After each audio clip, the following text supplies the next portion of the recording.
n'y a aucun diplôme dans toutes les universités qui nous apprend que le lâcher-prise, c'est la clé de succès professionnel et personnel. Il n'y a personne qui le dit. Le passé n'existe pas. Et le futur n'existe pas. Le seul moment qui existe, c'est le moment présent. On le fait chaque jour, chaque moment, chaque seconde, on lâche prise. Monsieur Sefti, quels sont les moyens qui peuvent être mis en place pour apprendre à lâcher prise? Permettez-moi de vous donner la manière que j'applique personnellement. Quand dans ma tête, je ressens et je sens l'existence d'une pensée stressante. Et quand est-ce que je sais que c'est une pensée stressante? Parfois c'est une bonne pensée, mais qui me stresse. C'est une bonne pensée, mais stressante. D'accord? Comme un peu l'exemple que je viens de donner, la dame qui souhaite que son enfant dort à 21 heures. Est-ce que c'est une pensée mauvaise? Non. Est-ce que c'est une pensée stressante? Oui. Alors qu'est-ce que je dois faire? La questionner pour s'en débarrasser et la lâcher. Alors comment faire? La première des choses, c'est de dire, est-ce que cette pensée est vraie? Est-ce que c'est vrai? Ce que je suis en train de penser là qui me stresse, est-ce qu'il est vrai? Je prends un salarié. Est-ce que c'est vrai que mon patron doit me reconnaître? Est-ce que c'est vrai que le travail que je suis en train de faire doit être, si vous voulez, parfait à 100%, pas d'erreur? Est-ce que c'est vrai que dans la réunion que j'ai eue hier, il faut que personne me critique? Est-ce que c'est vrai que mon idée que j'avais proposée lors du comité du mois dernier, il faut que ça soit validé? Est-ce que c'est vrai tout ça? C'est pas vrai. Qui vous l'a dit? C'est pas vrai. C'est juste vous. C'est juste vos pensées que vous croyez qu'ils sont vraies. Mais une fois que vous croyez qu'ils sont vraies et que ce sont des pensées stressantes, eh bien, bienvenue à la souffrance. Bienvenue à la souffrance. Donc, je questionne la pensée. Je dis, est-ce qu'elle est vraie? Après, je me pose une deuxième question. Qu'est-ce que je ressens quand je remémore et je m'allie avec cette pensée? Qu'est-ce que je ressens? Je me sens comment? Je me sens heureux? Alors là, je me sens content. Automatiquement, s'il y a une pensée stressante, automatiquement, vous sentez le stress. Et voici la troisième question que j'aime beaucoup. Comment vous vous comportez avec vous-même et avec les autres quand vous croyez à cette pensée? Je prends un exemple précis. Un salarié dans une réunion, il a proposé une idée, mais selon lui, elle est ingénieuse, sauf qu'elle n'a pas été acceptée. Dans sa tête, il faut qu'elle soit acceptée parce que c'est la meilleure idée.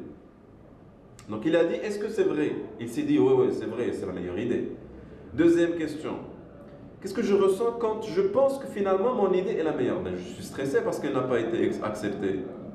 Troisième, comment je me comporte avec moi et avec les autres quand je pense à cette pensée? Ben, déjà, j'ai commencé peut-être à crier lors de la réunion. Là, je suis en train de bousiller ma santé parce que je suis hyper stressé. Peut-être le lendemain, j'ai envoyé un SMS en disant je ne vais pas venir parce que je ne suis pas à l'aise. Je me suis comporté mal avec moi-même, avec les autres. Je suis rentré à la maison et je commençais à crier sur ma femme et sur mes enfants. Vous voyez? Quatrième question libératrice. Maintenant, imaginons comment vous alliez vous comporter si vous n'aviez pas cette pensée. Cette pensée n'existait même pas dans votre tête. Quand je n'ai pas cette pensée que les gens doivent considérer mes idées, ben je vais les proposer. Ils vont me dire non, on n'est pas d'accord. Mais dans ma pensée, ok, mais ils ont raison. Je propose une deuxième idée, une troisième idée, une quatrième idée, et une cinquième idée. Parce que dans ma pensée, il n'y a pas ce blocage qui me dit que les gens doivent accepter mes idées. Donc qu'est-ce que j'ai fait? Comment obtenir cette créativité? J'ai lâché prise par rapport à une pensée stressante. Donc je pose ces 4 questions. Après, il y a le lâcher prise sur les émotions. Là, je suis là, mais émotionnellement, je ne suis pas bien. Je ne suis pas bien. Et que quand je ne suis pas bien, mon rendement diminue, mes relations, bien sûr, se dégradent. Alors, qu'est-ce que je dois faire? Je lâche prise, il faut que je lâche ces émotions-là. Comment faire? Très simple. La première des choses, c'est de se poser la première question. Qu'est-ce que je sens là maintenant? Qu'est-ce que je ressens là maintenant? Est-ce que c'est la colère? Est-ce que c'est la tristesse? Est-ce que c'est un malaise? Est-ce que c'est la peur? Est-ce que c'est la paresse? C'est quoi? Qu'est-ce que je ressens là maintenant? Après, je demande aux gens de ressentir ça, de se donner le temps de ressentir ça. Et après, on pose une deuxième question. On dit, est-ce que je veux me débarrasser de cette émotion? Est-ce que je veux lâcher cette émotion? C'est bon, là, je l'ai ressenti, c'est bon. Ok. Est-ce que maintenant, je veux la lâcher? Et souvent les gens on me dit, mais si la réponse est non, moi je ne cherche pas de réponse, juste vous posez les questions. Faites l'exercice, vous allez voir. Troisième question, est-ce que je peux lâcher cette émotion? Et quelle que soit la réponse, oui ou non, il n'y a pas de problème, c'est juste vous poser la question. Et la quatrième, c'est quand? Quand je veux lâcher cette émotion? Et souvent, je préfère dire, en fait, je conseille les gens à ce qu'ils disent intérieurement maintenant. Il faut qu'ils répètent ça jusqu'à ce qu'ils ressentent un certain calme intérieur. Ils font ça, ils vont ressentir une sérénité, un calme, une paix mais magnifique. Et c'est cette paix, ce calme-là, cette sérénité qui va leur permettre d'être des grands professionnels, des gens ayant une productivité alarmante qu'avant ils se disaient mais où elle était cette productivité avant? Ben, tout simplement vous avez lâché ce qui vous bloquait, maintenant vous avez un vide à l'intérieur de vous. Je donne un troisième moyen, mais pour moi c'est le meilleur. Si le premier outil, deuxième ne vous satisfait pas, troisième pour moi c'est le meilleur. C'est de pardonner. Pardonner le passé. Parce que les gens malheureusement, ils sont dans le manque de pardon, ils sont dans la colère, ils sont dans la culpabilité. Moi souvent je dis aux gens, s'il vous plaît, prenez une feuille, écrivez tout ce qui vous tracasse professionnellement et personnellement. Et il y a ce patron qui me dérange, il y a ce collègue qui me dérange, il y a ce client qui me dérange, il y a ce partenaire qui me dérange, il y a mon époux, mon épouse qui me dérange, il y a mes enfants qui me... Mettez tout ça sur une ligne. Et après fermez les yeux et dites, est-ce que je veux pardonner ces gens-là? Parce que je vous regarde, c'est très simple. Si vous ne les pardonnez pas, ils restent à l'intérieur de vous, ce sont vos prisonniers. Et pour libérer une prison, il y a une seule chose à faire, c'est de libérer les prisonniers. Comme ça, vous, le gardien, vous serez ailleurs, vous serez aussi libéré. Mais si vous voulez garder les prisonniers, vous serez le gardien. Vous resterez aussi à l'intérieur de la prison pour les superviser, les contrôler. Alors, libérez les prisonniers qui sont à l'intérieur de vous, votre potentiel va augmenter. 50% de notre énergie est bloquée et souvent elle se manifeste sous forme de maladies graves si on ne pardonne pas. Si on a un conflit avec quelqu'un, avec nous-mêmes, avec un lieu, avec un événement, et on ne le pardonne pas, ben ça se manifeste malheureusement, ça se bloque, ça se manifeste sous forme par des maladies, et je dis bien des maladies graves, sans rentrer dans les détails. Mohamed de Casablanca vous pose la question suivante. Comment lâcher prise avec mon regret du passé et ma peur du futur qui perturbe toujours mon moment présent? Je remercie déjà M. Mohamed parce que là, il nous rappelle un peu la fameuse, si vous voulez, théorie ou outil ou modèle, la ligne de temps. En fait, l'être humain, il vit dans une ligne de temps. Il y a le passé, il y a le présent, il y a le futur. Et si je demande à Mohamed là tout de suite, et je demande à toutes les personnes qui regardent cette vidéo de le faire avec nous, si on leur demande de remémorer les événements où il était super bien, où il était super heureux, super reconnaissant, super content, quand ils remémorent ça, ils vont se sentir bien et ils vont se sentir heureux. Mais quand? Maintenant. Et les gens ils vont me dire oui, mais on était obligé de revenir vers le passé pour qu'on soit heureux maintenant. Et c'est faux. Parce que cette mémoire ou ce souvenir, il était toujours là. Mais vous ne l'avez jamais remémoré. Vous l'avez remémoré maintenant, dans le moment présent. Et à partir de l'action de remémorer cet événement dans le moment présent, ça se manifeste par un bonheur, par un sentiment excellent dans le moment présent.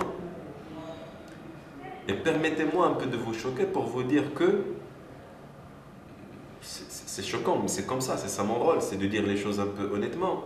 C'est que le passé n'existe pas et le futur n'existe pas. Le seul moment qui existe, c'est le moment présent. Vous allez me dire, mais comment vous dites ça? Ben, allez-y. Dites-moi, est-ce que le passé existe? Vous savez, le passé, c'est juste un mot pour décrire le moment présent, mais autrement. Parce que quand vous me dites hier, c'est vrai, c'est le passé. Mais vous, physiquement et mentalement et émotionnellement, quand vous étiez dans l'hier, vous l'appeliez comment? Ben, vous l'appeliez maintenant, aujourd'hui. Alors maintenant, est-ce que vous l'avez vécu ce hier, qui était hier le moment présent? Est-ce que vous l'aviez vécu? Eh bien non. Est-ce que vous étiez dans l'hier? Parce que vous étiez dans demain, qu'est-ce que je vais faire? mais le passé, il est lourd. Donc finalement, pourquoi les gens aujourd'hui ne sont pas heureux, ne sont pas contents? Parce qu'ils sont toujours dans le passé, ou là ils sont toujours dans le futur. Et dans les deux cas, même le passé bien, c'est-à-dire positif, ou le futur positif. C'est-à-dire même si vous me ramenez un optimiste qui vous dit, alors moi je suis optimiste, mon passé, etc. Oui, mais vous ne vivez pas le moment présent. Aujourd'hui, il y a une émotion ou un état d'esprit qui s'appelle la nostalgie. Hein, c'est un peu ce discours dire les moments où on était. Oui, mais ce qui est bizarre, c'est que les mêmes personnes, nos grandes-mères, nos grands-parents, souvent ils nous disent notre génération, on était au Kant al-Baraka, ce genre de choses. Et souvent, moi parfois je suis curieux, je pose. Moi un jour j'ai posé la question à ma grand-mère, je lui ai dit, vous dites ça, vous êtes fière? Alors ma grand-mère, est-ce que tu étais à cette époque-là super contente et heureuse? Et honnêtement, il m'a dit non. Mais c'est aujourd'hui qu'on a compris que notre époque, elle était merveilleuse. C'est trop tard, ma grand-mère. Aujourd'hui, un jeune, quand il a l'âge, je ne sais pas, un enfant, allez-y, quand il a l'âge 6 ans, 8 ans, 11 ans, etc., ben souvent il me dit quand est-ce que j'aurai 16 ans, 17 ans pour avoir mon bac? Quand est-ce que j'aurai 20 ans pour avoir mon diplôme? Quand est-ce que j'aurai 23 ans pour me marier? Quand est-ce que j'aurai 25 ans pour travailler? Quand est-ce que j'aurai 40 ans pour devenir plus sage? Ben, il est toujours dans le futur. Mais ce qui est bizarre, c'est quand il a 40 ans, ou plus, vous lui dites, alors, qu'est-ce qui se passe? Qu'est-ce que vous voulez? Quel est votre vœu? Alors, je suis votre lampe merveilleuse. Vous savez qu'est-ce qu'il vous dit? Je veux redevenir enfant.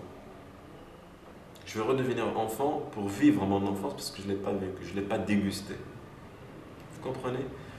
Donc Mohammed, à travers sa question, il essaie tout simplement de nous dire que finalement, il est hypnotisé par le passé et par le futur. Et automatiquement, si je suis dans le passé ou si je suis dans le futur, je ne vais pas vivre le moment présent. Et là, il y a des questions. Il y a le mental qui va surgir en disant ah oui, monsieur le bah oui, mais là, s'il vous plaît, hein, même vous, les coachs, vous nous enseignez comment se fixer des objectifs et comment les atteindre. Donc là, vous êtes en train de nous parler de futur, oui ou non? Ben oui. Mais quand est-ce que je vous demande de faire ça? Dans tous les séminaires, dans tous les coachs dans le monde entier, on vous demande de vivre, de fixer un objectif et de le vivre même avant qu'il se réalise. On vous demande de le déguster même avant à ce qu'il se réalise. Vous voyez? Et donc, le fait de fixer un objectif et de travailler pour l'atteindre, pour moi, ça, c'est le moment présent. Maintenant, il est atteint ou pas, c'est autre chose. Souvent, les gens, ils sont frustrés, ils vous disent, j'ai fait le maximum, j'ai pas atteint mon objectif. Ben, tant mieux, parce que ce n'était pas votre bon objectif. C'est bien de lâcher prise sur l'objectif, mais de vivre le chemin. C'est comme quand on emprunte la route pour voyager. Alors, c'est quoi le lâcher prise dans tout ça? Ben, lâcher prise sur le passé. Tout à l'heure, j'avais parlé du pardon. Pardonnez le passé, c'est bon. À la limite, vous pouvez de temps en temps remémorer les moments plaisants, les moments heureux, des souvenirs heureux. C'est bien. Mais pas parce que c'est nostalgique. C'est bien parce que je veux tout de suite me sentir bien. C'est ça mon objectif.